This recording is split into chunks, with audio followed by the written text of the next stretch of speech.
오늘 주님께서 주신 말씀은 시편 52편의 말씀입니다. 다 같이 한 목소리로 봉독하시겠습니다. 포악한 자여, 내가 어찌하여 악한 계획을 스스로 자랑하는가? 하나님의 인자하심은 항상 있도다. 내 혀가 심한 악을 꾀하여 날카로운 삭도같이 간사를 행하는도다. 내가 선보다 악을 사랑하며 의를 말함보다 거짓을 사랑하는도다. 간사한 혀여, 너는 남을 해치는 모든 말을 좋아하는도다. 그런즉 하나님이 영원히 너를 멸하시며 너를 붙잡아 내 장막에서 뽑아내며 살아있는 땅에서 내 뿌리를 빼시리로다. 의인이 보고 두려워하며 또 그를 비우어 말하기를 이 사람은 하나님을 자기 힘으로 삼지 아니하고 오직 자기 재물의 풍부함을 의지하여 자기의 악으로 스스로 든든하게 하던 자라 하리로다. 그러나 나는 하나님의 집에 있는 푸른 감람나무 같으며 하나님의 인자하심을 영원히 의지하리로다.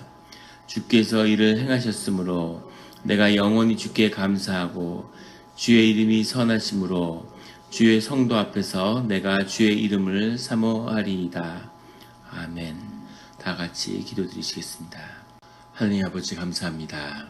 주의 음성을 듣고자 저희가 새벽 제단 앞에 모였습니다. 우리 마음의 기도와 우리 마음의 묵상이 주님께 연락되기를 바랍니다. 감사드리며 예수 그리스도의 이름으로 기도드렸습니다. 아멘. 오늘 시편 52편의 말씀은 1절에 포악한 자여, 내가 어찌하여 악한 계획을 스스로 자랑하는가? 하나님의 인자하심은 항상 있도다 라고 하는 그 고백으로 시작하고 있습니다. 이것은 사울이 아히멜렉의 제사장 아히멜렉의 집에 피신하였을 때 아히멜렉이 다윗을 도와주고 다윗에게 음식을 주고 다윗의 피할 곳을 내어준 다음에 그 사실을 사울에게 알리지 않은 사실을 사울이 알게 되었죠. 그래서 사울이 아히멜렉의 집안과 제사장들을 멸하려고 했을 때 그의 신하들이 나서지 않을 때 그의 신하 가운데 에돔인 도액이 앞장서서 85명의 제사장들을 도륙한 그때의 일을 상황에서 다윗이 하나님께 드린 그 기도라고 알려져 있습니다. 사울의 입장에서는 다윗을 해치는 그 일에만 집중하다 보니까 하나님을 바라보지 않게 된 것이죠. 하나님을 잃어버린 것입니다.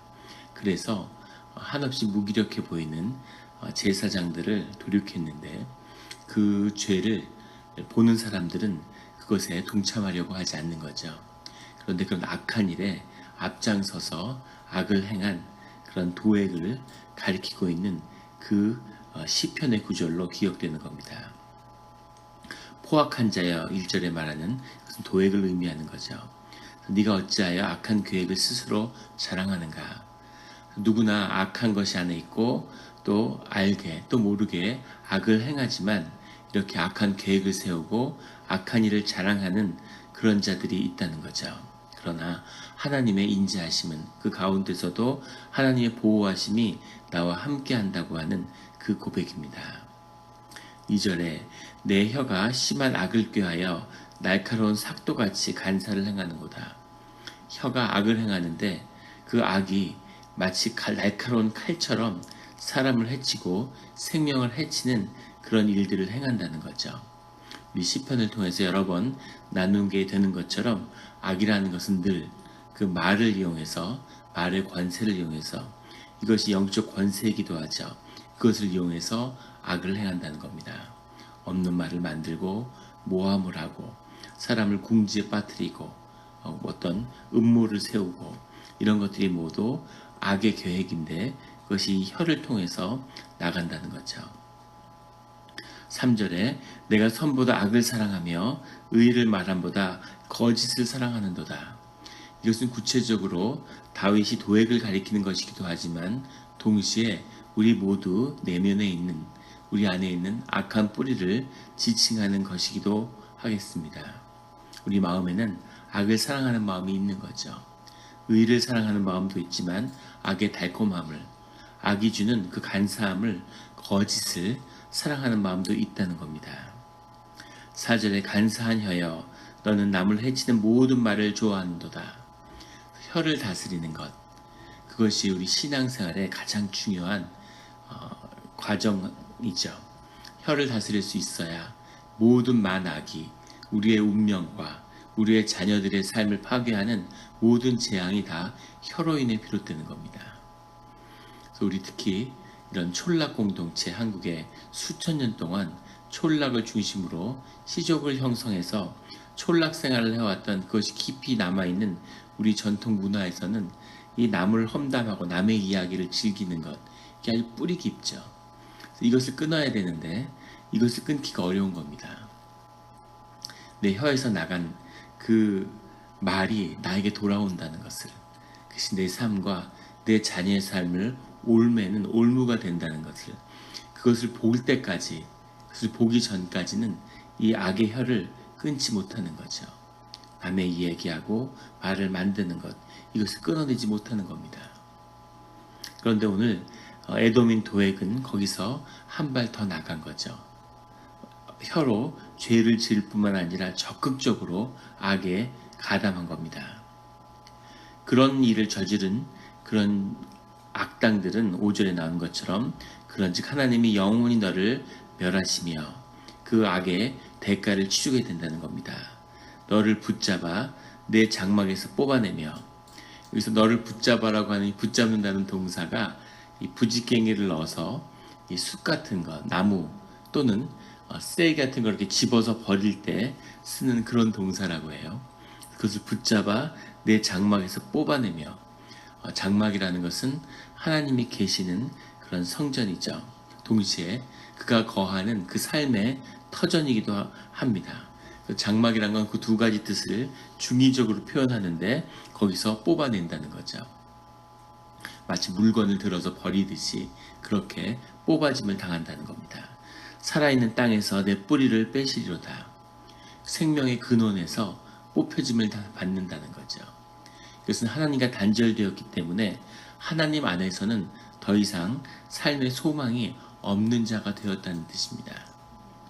우리가 알게 모르게 짓는 죄 가운데 주님께 회개로 나오지만 주님이 용서하지 않는 이 악의 선을 넘은 그런 자들은 하나님이 그의 장막에서, 그 땅에서, 생명의 근원에서 그 뿌리를 제해 버리신다고 하는 그런 엄한 경고이고 또 우리가 경계해야 할 주님의 말씀이죠. 늘 악과 맞서서 지지 않는, 하지만 내면에 내 악을 늘 뿌리 뽑는 그런 성도님들이 되시기를 예수 그리스도의 이름으로 축원합니다. 6절에 의인이 보고 두려워하며 또 그를 비웃어 말하기를, 이 하나님이 악인을 결국 징계한다는 사실을 경험하면서 의인이 보고 그것을 두려워한다는 겁니다. 왜냐하면 하나님이 얼마나 무서운 분이신지를, 하나님의 인자하심이 있기 때문에 그의 징계를 늦추시고 누구에게나 기회를 주시지만, 하지만 하나님의 때에 하나님의 분명히 징계를 하신다는 거죠. 그냥 넘어가지 않는다는 겁니다. 그런 주님을 보면서 의인도 주님을 더 경외하고 주님을 두려워하게 된다는 거죠. 또 그를 비웃어 말하기를, 비웃는다는 이 해석이 좀 그런데 사실 정확한 뜻은 기뻐한다고 해석해야 맞습니다. 그래서 의인이 악인의 멸망을 보고 비웃지 않죠. 이것은 악인들이 하는 짓입니다. 그런데 그것을 기뻐하는 이유는 주님이 함께 하시기 때문이죠. 주님의 공의와 주님의 뜻이 드러났기 때문입니다. 7절에 보면 이 사람은 하나님을 자기 힘으로 삼지 아니하고 하나님을 자신의 힘으로 삼지 아니하고 오직 자기 재물의 풍부함을 의지하며 자기의 악으로 스스로 든든하게 하던 자라 하리로다. 여기엔 두 가지 뜻이 들어있는데, 하나는 주님을 의지하지 않는 자들은 재물을 의지한다는 겁니다. 재물이라는 것은 단순한 것이 아니라 그 안에 영적인 권세가 담겨 있죠. 사람들의 삶으로부터 사람으로부터 삶이라는 것을 분리해내는, 그들의 노동과 땀과 눈물과 삶을 분리시키는 거죠. 상품이 있으면 그것이 쓰임받는 가치가 있는데 그 사용할 수 있는 가치로부터 그 교환할 수 있는 새 사람들이 덧댄 사회상에서 가치 있는 그것을 분리해낸 것, 그것을 쌓아놓은 것이 돈이죠. 돈이 가지는 영적 권세가 있는 거죠. 돈을 의지한다고 하는, 돈에는 영적 권세가 있기 때문에 돈을 쌓게 되면 그것에 영향을 받게 됩니다. 그런데 주님의 힘으로 그것을 다스리는 권세가 없기 때문에 결국엔 재물에 의지한다는 얘기는 재물의 다스림을 받는다는 겁니다. 재물에 의지하고 또 자기의 악으로 스스로 든든하게 하던 자라. 악으로 든든하다는 것은 악을 통해서 자신의 힘과 에너지를 얻는다는 거죠. 하나님을 통해서, 선을 통해서도 힘을 얻지만 악을 통해서도 힘을 얻습니다.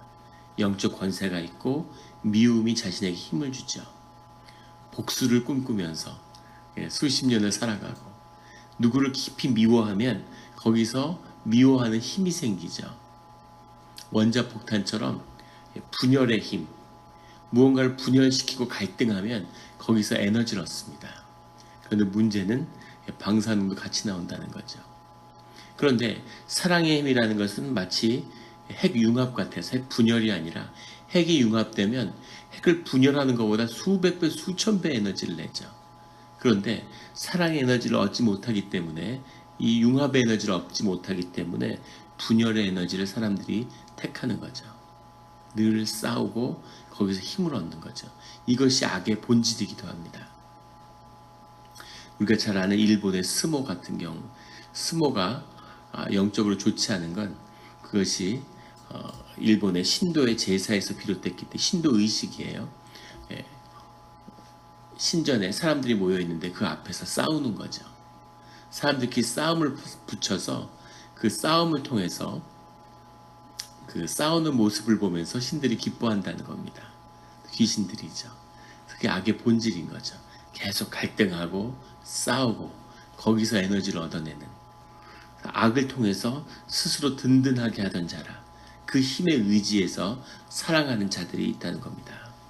8절에 그러나 나는 하나님의 집에 있는 푸른 감람나무 같으며 하나님의 인자하심을 영원히 의지하리로다.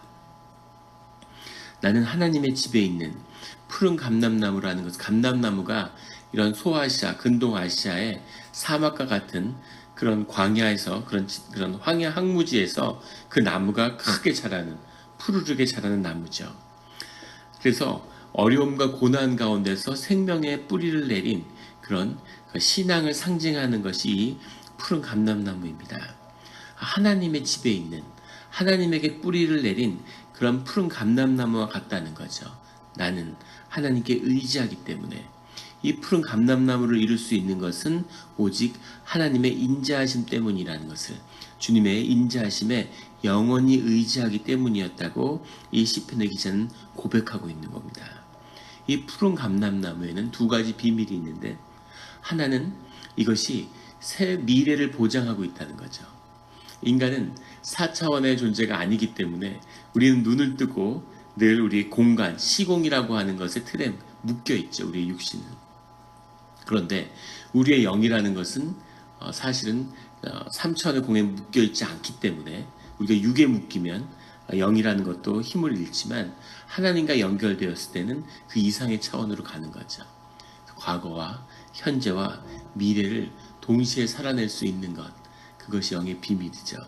그런데 그 영의 비밀, 영의 구원이 가지는 그 축복의 하나는 바로 미래의 시간, 미래, 삶이라는 것이 주님 안에서 어떻게 보장이 되고 있는지, 어떻게 지켜지고 있는지, 우리의 삶이 결국 귀결되고 구원을 받을 것이라고 하는 것을 미리 아는, 그것이 주님의 사람, 이 푸른 감람나무의 비밀입니다. 지금 다윗은 삶의 죽음 앞에 두려움에 떨고 있고 도액의 권세는 하늘을 찌르고 있는 거죠. 그런데 이 악인의 끝이 비참할 거라는 것을, 그 끝이 결코 좋을 수 없다는 것을 다윗은 보고 있는 거죠. 다윗은 어려운 처지에 있지만 주님이 함께 하시기 때문에 푸른 감람나무처럼 그 끝이 결국 좋을 것이라는 것을 아는 거죠. 이것이 신앙의 큰 축복이고 하나님의 사람들이 누리는 축복의 비밀입니다.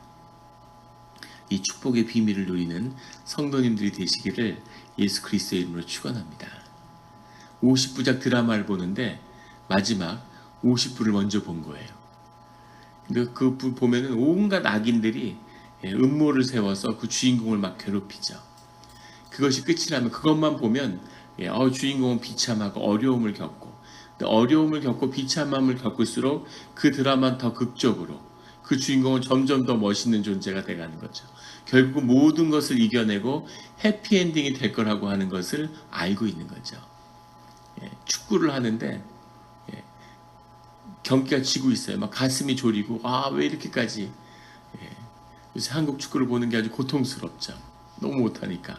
그래서 어떻게 다른 나라들처럼 발전은 못할 정도 점점 퇴보하는 건 뭘까? 그래서 경기를 하는데 뒤에 가서 결국은 이길 거라는 걸 알고 있는 거죠. 그래서 막 지고 있는데 더 스릴이 있고 더 멋진 경기가 되겠구나. 그걸 보는 겁니다. 그것이 주님이 주시는 큰 푸른 감람나무의 축복이라는 거죠. 두 번째는 그 많은 고난과 핍박 가운데 살아갈지라도 그 가운데 영적인 부요함이 있다고 하는 겁니다. 단순히 나중에 잘 될 거기 때문에 지금 힘들어도 참고 가는 것이 아니라 그 고난과 아픔 가운데서도 알 수 없는 하나님의 영적인 부요함을 부어주신다는 거죠. 이것이 고난의 비밀이고 신앙의 비밀이죠. 삶의 연결이 있고 새로운 삶을 찾게 되고. 예전에 공직생활을 하던 분이 그런 이야기를 들었어요. 아주 이제 중앙정부에서 아주 잘 나가는 그런 공직자였는데 명함을 3,000개를 갖고 있었답니다. 성공하면 친구가 셀 수 없이 많다 그러죠. 전화 연락이 오고 연말이 돼서 그 연하장이 3,000장이 온대요. 그러면은 사람을 써가지고 그걸 다 정리한답니다. 비서가 그걸 다 정리하는 거죠. 그걸 정리해서 다 그 답장을 보내고 거기에 서명하는데 며칠이 걸린다고 그래요. 하루 종일. 세상에 모르는 사람이 없고 안 되는 일이 없고. 그런데 어떤 일에 연루돼서 징계를 받고 지방에 좌천이 돼서 지방정부에 내려갔는데 지방부처에 내려가니까 그해 연말에 연하장이 2장 왔대요. 다들 쟤는 끝났구나. 희망이 없구나. 거기 가서 이제까지 내가 뭘 하고 살았나. 왜 쓸데없이 인생을 낭비했을까. 그런 사람들에게 선물을 보내고 받고 편지를 쓰고 연하장을 쓰고 그런 일이 아무 쓸모가 없는 일이었구나 하는 것을 뼈저리게 깨달았다는 거죠.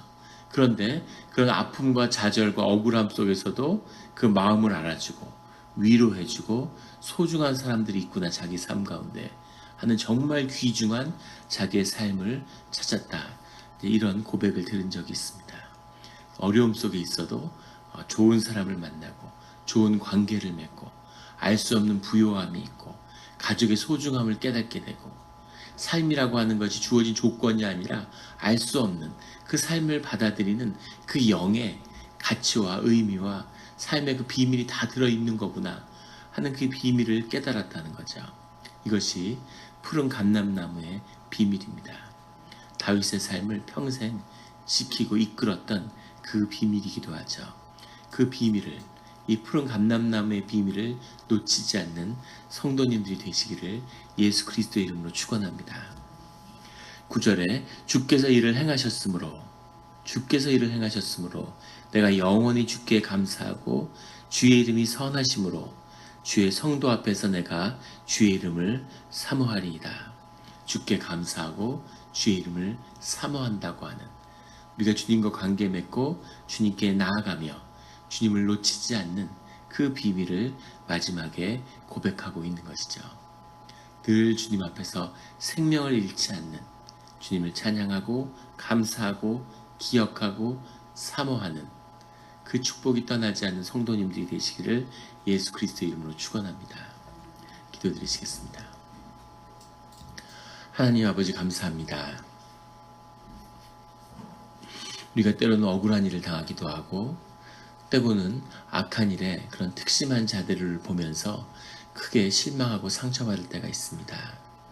하지만 우리가 바라봐야 할 것은 악이 아니라, 악인의 흥황함이 아니라 오직 주님만을 바라봐야 함을, 우리가 어떤 삶의 자리에 있을지라도 우리의 영이 풀어져서 우리의 구원을 주님 안에서 발견하며, 우리가 늘 영의 부요함이, 영의 비밀이 생명의 비밀이고 삶의 비밀인 것을 깨달아 알게 되고 누리게 되는 그런 삶의 자리로 인도하여 주시옵소서. 우리의 삶의 그 끝에는 주님의 영광이, 주님의 주시는 그 큰 상이 기다리고 있음을 말씀하여 주시고 보여주시니 감사합니다.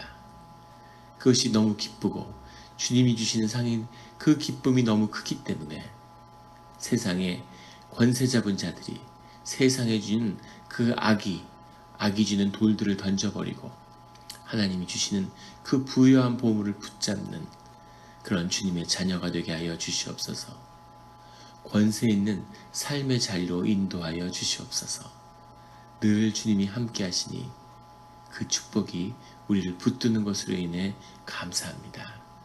담대함으로 기도하게 하시고 기도 가운데 일체의 영을 깨달아 알게 하여 주시옵소서. 감사드리며 예수 그리스도의 이름으로 기도드렸습니다. 아멘.